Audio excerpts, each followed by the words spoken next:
Hello student, welcome to my study channel Akshay classes. Student, आज की इस वीडियो में हम पढ़ेंगे सामाजिक विज्ञान के एक वायरल मॉडल पेपर जो कि 2024 बोर्ड परीक्षा की दृष्टिकोण से बहुत ही महत्वपूर्ण होने वाला है। स्टूडेंट, इस वीडियो के माध्यम से मैं एक एक सारे प्रश्नों का हल कराऊंगा, चाहे वह बहुविकल्पी हो, अति लघुत्तरी हो, लघुत्तरी हो, दीर्घोत्तरी हो। मैं सारे क्वेश्चन का आप लोगों का लिखित सॉल्यूशन कराऊंगा, साथ ही साथ आप लोगों का मानचित्र वाला सेक्शन भी कंप्लीट कराऊंगा। तो इस पेपर का पूरा मैं हल कराने वाला हूं। स्टूडेंट, आप लोगों को ध्यान देना है कि आपको बिल्कुल ऐसा ही पेपर मिलेगा। यहाँ पे आपको अनुक्रमांक पेपर मिलते ही लिख लेना है, उसके बाद आप लोग नाम लिख लीजिएगा, ठीक है। मुद्रित पृष्ठों की संख्या बिल्कुल मिलाने के बाद आप लोग पेपर को बिल्कुल अच्छे तरीके से करिएगा। चलिए, आपको समय 3 घंटे 15 मिनट के लिए मिलेंगे, ठीक है। और प्रारंभ के 15 मिनट आपको प्रश्न पत्र पढ़ने के लिए मिलेगा। यह जो पेपर है 2 खंडों में विभाजित रहेगा, खंड अ और खंड ब में, ठीक है। खंड अ में 20 बहुविकल्पी प्रश्न है और इसका उत्तर हमें OMR उत्तर पत्रक पर लिख करके चले आना है। और जो है वर्णात्मक उसका ऐसे लिख करके बिल्कुल आप लोग क्लीन आइएगा, बढ़िया से लिखने के बाद, ठीक है, चले आइएगा। चलिए बाबू, अब खंड अ के प्रश्नों को पढ़ते हैं कि निरंकुशवाद का तात्पर्य है। निरंकुशवाद का क्या तात्पर्य है बाबू? तो इसका सीधा हम लोग विकल्प को देखते हैं और एकदम डायरेक्ट आंसर पर चलते हैं, क्योंकि टाइम बहुत कम है और रिवीजन बहुत ज़्यादा करना है। चलिए, निरंकुशवाद का तात्पर्य क्या है? तो ऐसी शासन व्यवस्था जिसमें सत्ता पर किसी का अंकुश न हो, इस यानी कि राइट आंसर इसका बिल्कुल बी हो जाएगा, ठीक है। अब प्रश्न संख्या 2 को पढ़िए। उदारवाद से तात्पर्य है निजी संपत्ति का अभाव, या इसके अगले विकल्प देखते हैं। अगला विकल्प है राज्य द्वारा आर्थिक गतिविधि पर पाबंदी, व्यक्ति को स्वतंत्रता तथा कानून के समक्ष समानता, कुछ लोगों के हाथ में शासन की शक्ति।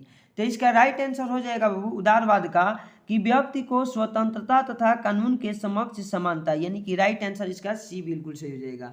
अब हम लोग क्वेश्चन नंबर 3 पढ़ते हैं। जलियांवाला बाग कांड में गोली किसने चलवाई?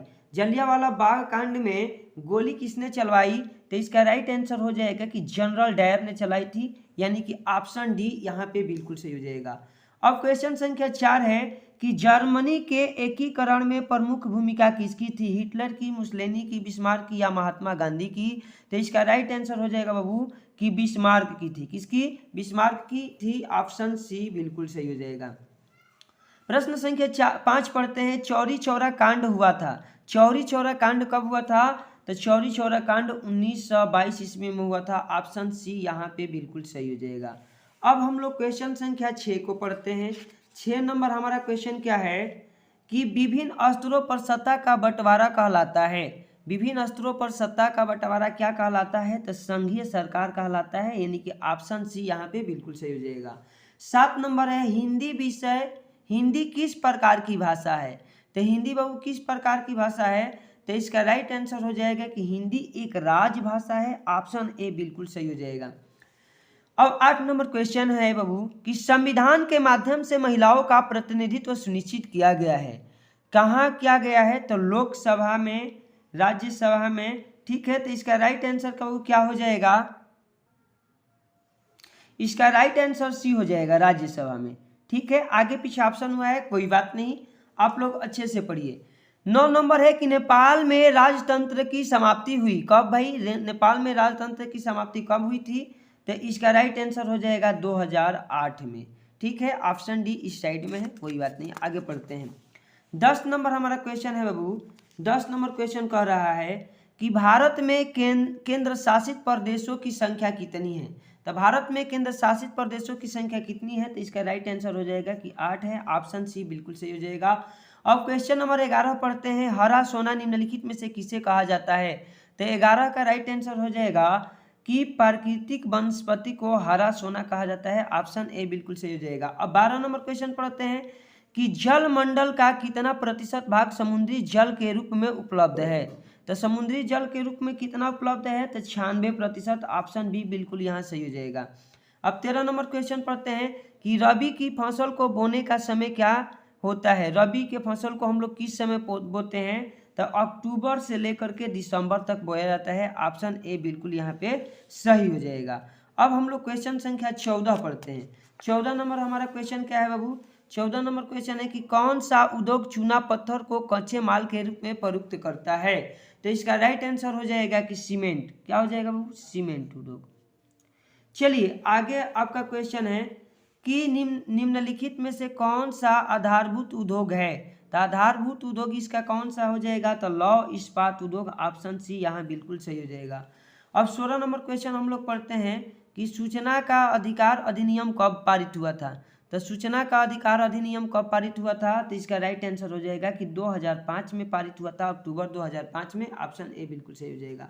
17 नंबर क्वेश्चन है कि भारत में आर्थिक उदारीकरण की शुरुआत कब हुई? भारत में आर्थिक उदारीकरण की शुरुआत कब हुई थी? आपको ऑप्शन दिया गया है 1991, 1989, 1995 या 1960। तो इसका राइट आंसर हो जाएगा 1991 में। ऑप्शन ए यहाँ पे बिल्कुल सही हो जाएगा। ठीक है। अब 18 नंबर क्वेश्चन है बाबू कि विकास का महत्वपूर्ण घटक है। विकास का महत्वपूर्ण घटक क्या है? तो आय है। ऑप्शन ए यहाँ बिल्कुल सही हो जाएगा। 19 नंबर क्वेश्चन है कि जब एक देश में एक स्थान से दूसरे स्थान पर व्यापार किया जाता है तो उसे हम लोग क्या कहते हैं? तो उसे हम लोग क्या कहते हैं बाबू? अंतर्राष्ट्रीय व्यापार कहते हैं। ऑप्शन बी बिल्कुल यहाँ सही हो जाएगा। अब 20 नंबर क्वेश्चन है कि शिक्षा मृत्यु अनुपात निकाला जाता है, शिशु मृत्यु अनुपात निकाला जाता है कितने पर बाबू? तो इसका राइट आंसर हो जाएगा कि 1000 जीवित बच्चों पर जो है ना शिशु मृत्यु अनुपात निकाला जाता है। अब चलिए हम खंड ब को पढ़ते हैं। यहाँ वर्णनात्मक प्रश्न है, लघु उत्तरी लगभग 80 शब्दों में इसका उत्तर देना है। क्वेश्चन पहला है कि यूरोप में राष्ट्रवाद का आशय स्पष्ट कीजिए। अथवा करके कहा है कि असहयोग आंदोलन के कारण तथा उसके प्रभावों का उल्लेख करें। इसके लिए हमें 2 और 2 करके पूरे 4 नंबर मिलेंगे। चलिए अब हम लोग इसे हल कैसे करते हैं कापी पर। सबसे पहले लिखेंगे खंड ब वर्णनात्मक प्रश्न और प्रश्नोत्तर संख्या 1। लिखेंगे असहयोग आंदोलन के कारण। लिखेंगे कि महात्मा गांधी के नेतृत्व में सन 1921 ईस्वी में असहयोग आंदोलन प्रारंभ हुआ था। असहयोग आंदोलन कब प्रारंभ हुआ था? तो 1921 ईस्वी में। इस आंदोलन का मुख्य कारण निम्नलिखित है। क्या क्या है बाबू? खिलाफत का मुद्दा, पंजाब में सरकार की बर्बर कार्रवाइयों के विरुद्ध न्याय का प्राप्त करना, और 3 नंबर में लिखेंगे स्वराज की प्राप्ति करना। असहयोग का आंदोलन के ये कारण है। ठीक है। अब इसका लिख देंगे प्रभाव। प्रभाव क्या क्या हो जाएगा बाबू? तो प्रभाव में लिखेंगे कि जनता का अपार सहयोग मिला, देश की शिक्षण संस्थाएं लगभग बंद सी हो गई, और 3 नंबर में लिखेंगे कि ब्रिटिश साम्राज्य का गर्व चूर चूर हो गया। तो इस तरह से हमें असहयोग आंदोलन के कारण लिखना है, उसके प्रभाव को लिख करके चले आना है। अब हम लोग आगे पढ़ते हैं।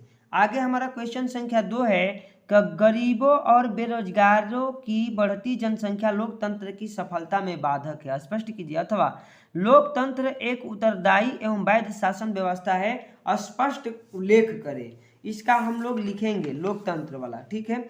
अब प्रश्नोत्तर संख्या हम लोग लगा देंगे कौन सा बाबू? 2 नंबर। अब इसमें लिखेंगे कि लोकतंत्र एक उत्तरदायी एवं वैध शासन व्यवस्था, हेडिंग। ठीक है। और लिखने के बाद लिखिएगा कि लोकतंत्र एक उत्तरदायी सरकार का गठन करती है क्योंकि देश की सभी शिक्षित तथा जागृत नागरिक इस बात के बारे में ध्यान रखते हैं कि लोगों के पास अपने प्रतिनिधित्व चुनने का अधिकार हो। अगर वह ठीक ढंग से कार्य नहीं करते हैं तो उनके पास सरकार को उखाड़ फेंकने का अधिकार प्राप्त होता है। इसलिए यह सरकार जनता के प्रति उत्तरदायी होती है। इतना लिख देंगे, बिल्कुल आपका क्वेश्चन जो है ना सही हो जाएगा और नंबर फुल के फुल मिल जाएंगे। अब क्वेश्चन संख्या 3 है कि विदेशी व्यापार से आप क्या समझते हैं? भारत के विदेशी व्यापार के किन्हीं 2 विशेषताओं को बताइए। अथवा करके यदि किसानों की सिंचाई और विपणन सुविधाएं उपलब्ध कराई जाती हैं तो रोजगार और आय में वृद्धि कैसे होगी? किसी एक का उत्तर हमें अच्छे तरीके से लिखना है। अब लिखेंगे हम लोग विदेशी व्यापार। क्या लिखेंगे बाबू? विदेशी व्यापार। और लिखना क्या है विदेशी व्यापार हेडिंग लगाने के बाद? कि 2 देशों के मध्य होने वाले वस्तुओं के परस्पर विनिमय या आदान प्रदान को हम लोग क्या कहते हैं? विदेशी व्यापार कहते हैं। और विदेशी व्यापार की विशेषताएं क्या क्या है? तो लिखेंगे कि विभिन्न आर्थिक कर्ताओं के बीच वस्तुओं के सेवाओं का स्वैच्छिक आदान प्रदान करना, एवं दूसरा लिखेंगे कि आर्थिक मुद्रा कोष में वृद्धि होना। आर्थिक मुद्रा कोष में वृद्धि होना। इस तरह से हम लोग क्या कर देंगे बाबू? लिख करके बिल्कुल चले आएंगे। अब हमारा क्वेश्चन संख्या कौन सा है, तो क्वेश्चन संख्या 4 है। 4 हमारा क्या है कि वनों की हानि से क्या आशय है, वनों की हानि से होने वाले किन्हीं 3 प्रभावों का उल्लेख कीजिए।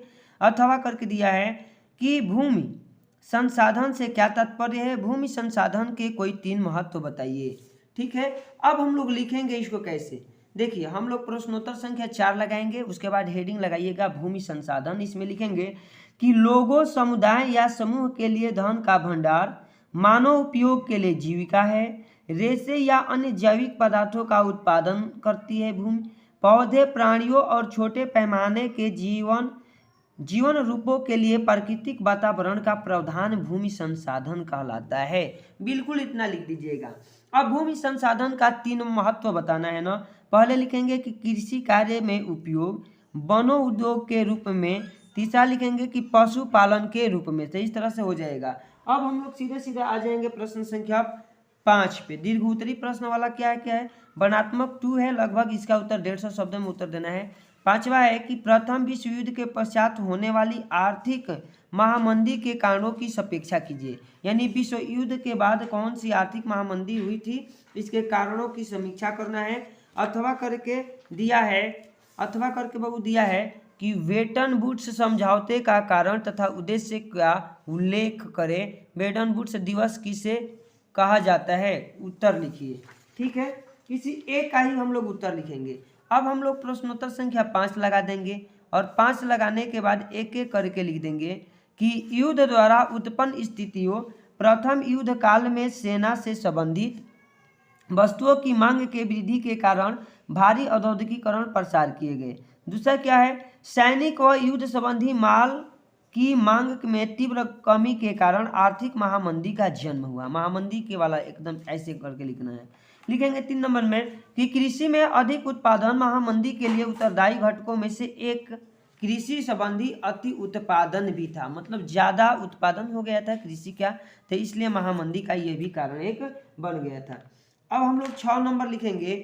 6 नंबर बाबू हमारा है कि संघवाद क्या है, भारत की संगठनात्मक व्यवस्थापिका प्रमुख विशेषताओं का वर्णन कीजिए। अथवा करके दिया है, अथवा वाला करके हम लोग लिखेंगे बाबू। अथवा करके दिया है कि नारीवाद का क्या अभिप्राय है, भारत की विधायकों में महिलाओं का प्रतिनिधित्व की स्थिति पर प्रकाश डालिए। तो हम लोग किसका उत्तर देंगे, संघवाद का, संघवाद वाला लिखेंगे। अब हम लोग प्रश्नोत्तर संख्या 6 लगा करके संघवाद के बारे में लिखेंगे। संघवाद हम में क्या लिखेंगे कि संघवाद सरकार का एक प्रारूप है जिसमें सर्वोत्तम सत्ता केंद्रीय प्राधिकरण और उसकी विभिन्न अनुषांगिक इकाइयों में बंट जाती है। संघवाद की विशेषताएं लिखना है कि यहाँ सरकार की 2 से अधिक स्तरों वाली होती है। संघवाद की तो पहला विशेषता है। दूसरा लिखेंगे कि अलग अलग स्तर की सरकारें एक ही समूह पर शासन करती है, पर यह कानून बनाने, कर वसूलने और प्रशासन का उनका अपना अपना क्षेत्र होता है। 3 नंबर करके लिखेंगे कि संविधान के मौलिक प्रावधानों को किसी स्तर की सरकार अकेले नहीं बदल सकती। 4 नंबर करके लिखेंगे बाबू कि वित्तीय स्वायत्तता निश्चित करने के लिए विभिन्न स्तर की सरकारों के लिए राजस्व के अलग अलग स्रोत निर्धारित किए गए हैं। 5 नंबर में लिख देंगे कि इस प्रकार संघीय शासन व्यवस्था के दोहरे उद्देश्य है कि देश की एकता की सुरक्षा करना और उसे बढ़ावा देना तथा इसे साथ ही क्षेत्रीय विविधताओं का पूरा सम्मान करना। इस प्रकार से संघवाद और संघवाद के विशेषताओं को बिल्कुल वर्णन करके चले आना है। आपका फुल में फुल मार्क्स मिल जाएंगे, यहाँ से 6 में 6 नंबर आपको मिल जाएंगे। चलिए अब 7 नंबर हम क्वेश्चन पढ़ते हैं कि बहुराष्ट्रीय कंपनियां विभिन्न देशों की उत्पादन प्रक्रिया को एक दूसरे से जोड़ती है, इस कथन को स्पष्ट कीजिए। अथवा उपभोक्ता के किन्हीं 3 अधिकारों का वर्णन कीजिए। किसी एक का ही उत्तर हम लोग लिखेंगे। तो इसमें हमने क्या लिखा है, अथवा करके जो दिया था उपभोक्ता के 3 अधिकार, इसका हम लोग आंसर लिखे हैं। अब प्रश्नोत्तर संख्या 7 लगाकर लिखेंगे कि उपभोक्ता के 3 अधिकार कौन कौन से। उपभोक्ता के 3 अधिकार निम्नलिखित है। पहला, सूचना का अधिकार। कोई भी उपभोक्ता है तो उसको किसी भी विषय वस्तु पर सूचना एकदम देना जरूरी होता है। चलिए, उपभोक्ताओं को यह अधिकार है कि वे वस्तुओं तथा सेवाओं का मूल्य की मात्रा की गुणवत्ता के बारे में सूचना प्राप्त कर लें। ठीक है। दूसरा लिखेंगे चुनने का अधिकार। उपभोक्ताओं को यह अधिकार है कि वह वस्तुओं तथा सेवाओं की किस्म तथा उचित मूल्य की जानकारी रखे और एक ही विक्रेता है तो उपभोक्ता को पूर्ण अधिकार है कि वह इच्छा अनुसार ठीक मूल्य पर सही वस्तु का चुनाव कर ले। तो इस तरह से उपभोक्ता का दूसरा अधिकार मिल जाएगा चुनने का। और तीसरा अधिकार क्या हो जाएगा बाबू? सुनवाई का अधिकार। सुनवाई का अधिकार में हम लोग क्या लिखेंगे कि हर उपभोक्ता को यह अधिकार है कि वह जब उत्पादकों द्वारा शोषित हो अथवा ठगा जाए तो उनकी शिकायत कर उसे हक में ठीक प्रकार से निपटारा हो। ठीक है, तो ये उपभोक्ता के 3 अधिकार हैं। तीनों अधिकार का एक एक करके लिख करके चले आना है। अब 8 नंबर क्वेश्चन है कि भूमि किस प्रकार एक अत्यधिक महत्वपूर्ण प्राकृतिक संसाधन है, इसके महत्व के तथ्यों का वर्णन कीजिए अथवा करके। जैव विविधता क्या है? ये बहुत इंपॉर्टेंट क्वेश्चन है, जैव विविधता वाला। जैव विविधता क्या है, यह मानव जीवन के लिए क्यों महत्वपूर्ण है, स्पष्ट करके चलने आना है। बाबू सबसे पहले हम लोग हेडिंग लगाएंगे प्रश्नोत्तर संख्या 8। प्रश्नोत्तर संख्या 8, उसके बाद हेडिंग लगाइएगा जैव विविधता। उसके बाद लिखना है कि जैव विविधता जीव मंडलों में पाए जाने वाले जीवों को विभिन्न जातियों में पाई जाने वाली विविधता है। ठीक है, दूसरे शब्दों में कहे तो जैव विविधता वनस्पति एवं प्राणियों में पाए जाने वाले जातीय विभेद को प्रकट करती है। भूपृष्ठ पर वर्तमान जैव विविधता अरबों वर्षों से हो रहे जीवन के सतत विकास की प्रक्रिया का परिणाम है। पर्यावरण ह्रास के कारण जैव विविधता का क्षय हुआ है। जीवों की अनेक प्रजातियां जो है लुप्त होती जा रही है और कई सारी जो है ना संकटग्रस्त में है। तो इस तरह से जैव विविधता लिख दीजिएगा। और मानव जीवन पर इसका प्रभाव लिखेंगे बाबू। लिखेंगे कि मानव अपने उत्पत्ति काल से ही विभिन्न आवश्यकताओं की पूर्ति जीव जगत से ही करता चला आ रहा है। मानव को भोजन, आवास एवं परिवेश संबंधी विभिन्न आवश्यकताओं और अपने अस्तित्व के लिए जैव विविधता पर ही निर्भर रहना पड़ता है। जैव विविधता के उपयोग की दृष्टि से ही मानव के जीवन को अधिक उपयोगी प्राणियों और पौधे का पालतूकरण किया है। कृषि एवं पशुपालन इसी आवश्यकता का परिणाम है। तो इस तरह से हम लोग मानव जीवन में इसका महत्व लिख देंगे और हमारा 8 नंबर क्वेश्चन कंप्लीट हो जाएगा। चलिए बाबू, आपका 9 नंबर क्वेश्चन है मानचित्र संबंधी। दिए गए भारत के मानचित्र में निम्नलिखित को दर्शाइए। ठीक है, इसे अच्छे तरीके से दर्शाना है आप लोग। देखिए वो मानचित्र सेक्शन के लिए आपको ऐसे ही एक भारत का मानचित्र मिलेगा। ठीक है, और आपको बिल्कुल अच्छे तरीके से दर्शा करके चले आना है। आपका 9 का क है, इसमें दो देखिए लिखा रहेगा। 9 का क यहाँ पर भी दिख रहा है और 9 का क यहाँ पर भी दिख रहा है। लेकिन यहाँ ध्यान देना है कि यह दृष्टिबाधित परीक्षार्थियों के लिए है, जिसका उत्तर वो लोग लिखेंगे और हमें दर्शाना है। ठीक है, पहला है कि वह स्थान जहाँ सूती मिल श्रमिकों ने सत्याग्रह किया था। तो इसका राइट आंसर तो पहले कॉपी में लिख दीजिएगा अहमदाबाद। क्या लिख देंगे बाबू? अहमदाबाद। अब अहमदाबाद है कहाँ? तो अहमदाबाद है, देख लीजिए यहाँ पे। ठीक है, गुजरात में। तो अब 9 का क लगाएंगे, पहला लिखेंगे और यहाँ पर लिख देंगे अहमदाबाद। इस तरह से हमारा हो जाएगा बिल्कुल आंसर। अब 2 नंबर लिखेंगे कि वह स्थान जहाँ किसान सत्याग्रह हुआ, वह स्थान जहाँ किसान सत्याग्रह हुआ था। तो इसका राइट आंसर क्या लिख दीजिएगा? चंपारण। अब चंपारण पड़ता कहाँ है? तो चंपारण पड़ता है बिहार में। तो 9 का क और क का दूसरा लिख करके यहाँ लिख देंगे चंपारण, ये बिहार है। यहाँ बिल्कुल आपको ऐसे ही दर्शा करके चले आना है। अब लिखेंगे कि वह स्थान जहाँ चौरी चौरा कांड हुआ था। तो वो चौरी चौरा कांड कहाँ हुआ था? तो गोरखपुर में। तो गोरखपुर कहाँ है? तो देखिए यह उत्तर प्रदेश है। उत्तर प्रदेश में यहाँ आपका गोरखपुर पड़ता है। तो 9 का क लिख करके और 3 नंबर लगा करके लिख दीजिएगा गोरखपुर। बिल्कुल ऐसे करके चले आना है। अब 9 का 4 नंबर है कि वह स्थान जहां 1929 में भारतीय राष्ट्रीय कांग्रेस का अधिवेशन हुआ। तो 4 नंबर में हम लोग लिखेंगे लाहौर। अब लाहौर है कहाँ? तो आपको एकदम ऐसे नक्शा पहले देख लेना है, उसके बाद इसका आंसर हम लोग लिखेंगे। तो देखिए वो लाहौर भी जो है ना पंजाब में ही है। तो 9 का क 4 नंबर लिख करके यहाँ लिख दीजिएगा लाहौर, आपका बिल्कुल आंसर हो जाएगा। अब 5 नंबर क्वेश्चन क्या है कि वह स्थान जहाँ जलियांवाला बाग की घटना हुई थी। तो जलियांवाला बाग की घटना कहाँ हुई थी? तो अमृतसर पंजाब में। यहाँ 9 का क लिखेंगे और 5 नंबर लिख करके लिख दीजिएगा कि अमृतसर पंजाब। ठीक है, आप ये बिल्कुल हो जाएगा। अब हम लोग आएंगे सीधे सीधे अपने 9 के ख वाले पर। तो ये दृष्टिबाधितों के लिए है और ये हम लोग के लिए है। ठीक है, तो इस पर ध्यान देना है कि 9 का ख उत्तर कैसे देना है। दिए गए भारत के मानचित्र में निम्नलिखित को दर्शाइए। पहला है कि पश्चिम बंगाल का एक समुद्री पतन बंदरगाह इस चिन्ह के द्वारा। तो देखिए हम लोग लिखेंगे 9 का ख का पहला हल्दिया बंदरगाह है, यहाँ पश्चिम बंगाल में दर्शा देना है, बिल्कुल यहाँ हो जाएगा। यहाँ कॉपी पर भी हल्दिया बंदरगाह आप लोग लिख दीजिएगा। अब ख क्या है कि महाराष्ट्र का राजधानी इस चिन्ह के द्वारा दर्शाना है। तो महाराष्ट्र की राजधानी कहाँ है बाबू, तो इसको हम लोग दर्शा, तो देखिए इसका हो जाएगा 9 का ख। महाराष्ट्र की राजधानी मुंबई है और ऐसा चिन्ह बना करके बिल्कुल यहाँ लिख देंगे मुंबई, तो हो जाएगा। अब 9 का जो है ख का 3 नंबर है बैक्साइड का उत्पादन क्षेत्र इस चिन्ह के द्वारा दर्शाना है। तो यहाँ कहाँ हो जाएगा बिहार, ठीक है। और बिहार हमारा कहाँ है बाबू, तो यहाँ पे है। तो ये हमारा चिन्ह बना देंगे, यहाँ लिख दीजिएगा बिहार, उसके बाद 9 ख का ये 3 नंबर हो जाएगा। अब हम लोग लिखेंगे 4 नंबर मैग्नीज उत्पादन का क्षेत्र इस चिन्ह के माध्यम से दर्शाना है। तो कहाँ हो जाएगा महाराष्ट्र नागपुर, ये 9 ख का 4 नंबर लिख दीजिएगा, ये चिन्ह बना दीजिए, ठीक है। और नागपुर बिल्कुल यहाँ लिख देना है। तो इस तरह से आपका ये भी हो जाएगा। अब 5 नंबर है कि इस प्रदेश का एक 10 लाखी नगर वाई चिन्ह के द्वारा दर्शाना है। तो क्या हो जाएगा लखनऊ। मान लीजिए कि किसी एक प्रदेश का ले लेना है राजधानी और उसको दर्शाना है, तो लखनऊ ले लिए हैं। और लखनऊ कहाँ है उत्तर प्रदेश में, यहाँ वाई बनाइए, 9 ख का 5 नंबर लिखिए और लखनऊ। तो इस तरह से प्यारे बच्चों आपका पूरा का पूरा जो है ना ये वायरल मॉडल पेपर का हल मैंने आप सभी को करा दिया है। अगर यह वीडियो आप सभी को अच्छी लगी तो वीडियो को लाइक करिए, वीडियो को अपने दोस्तों में शेयर करिए और हमारे चैनल अक्षय क्लासेज को सब्सक्राइब